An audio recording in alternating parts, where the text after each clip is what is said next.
Sugar కటింగ్‌లో ఉండి sweet craving ఉంటే ష్యూర్‌గా ఈ బైట్స్ అనేది ట్రై చేయాల్సిందే. ఓన్లీ క్రేవింగ్స్‌కే కాదు, హెల్త్‌కి కూడా చాలా మంచిది. అండ్ ఇది మనకు ప్రోటీన్ రిచ్ బార్ అండ్ దీంట్లో మనం డార్క్ చాక్లేట్ అండ్ సీడ్స్ అనేది యూజ్ చేస్తాం. ఎలా చేసుకోవాలో కూడా చూసేయండి. సో, ఫస్ట్ మనము పాన్ అనేది పెట్టుకొని అందులో మనకు కావాల్సిన సీడ్స్ అన్నీ వేసుకోవాలి.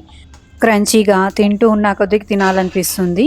సో, మనం ఇక్కడ వచ్చేసి చాక్లేట్‌ని కూడా మెల్ట్ చేసుకోవాలి. నేనిక్కడ 70% కోకో ఉన్నది తీసుకున్నాను. చాక్లేట్ మొత్తం మెల్ట్ అయిన తర్వాత ఐస్ ట్రే తీసుకొని హాఫ్‌గా ఫిల్ చేసుకోవాలి. తర్వాత ఏవైతే సీడ్స్ మనం ఫ్రై చేసుకున్నామో అవి వేసుకొని మళ్ళీ పైనుంచి ఫిల్ చేసుకోవాలి.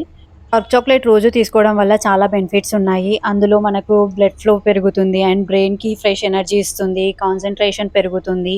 అండ్ ఇందులో మనం సీడ్స్ కూడా యాడ్ చేస్తున్నాం కాబట్టి మనకు ప్రోటీన్ అండ్ న్యూట్రిషల్ బైట్స్ అనేటివి ఉంటాయి. ఫ్రిడ్జ్‌లో 2 అవర్స్ అనేది పెట్టుకోవాలి. ఇంకా అంతే, ప్రోటీన్ అండ్ మనకు న్యూట్రిషన్ బైట్స్ అనేది రెడీ. అండ్ డైలీ 1 మాత్రమే తినాలి. Thanks for watching. Please subscribe and follow Usha 9 the vlogs.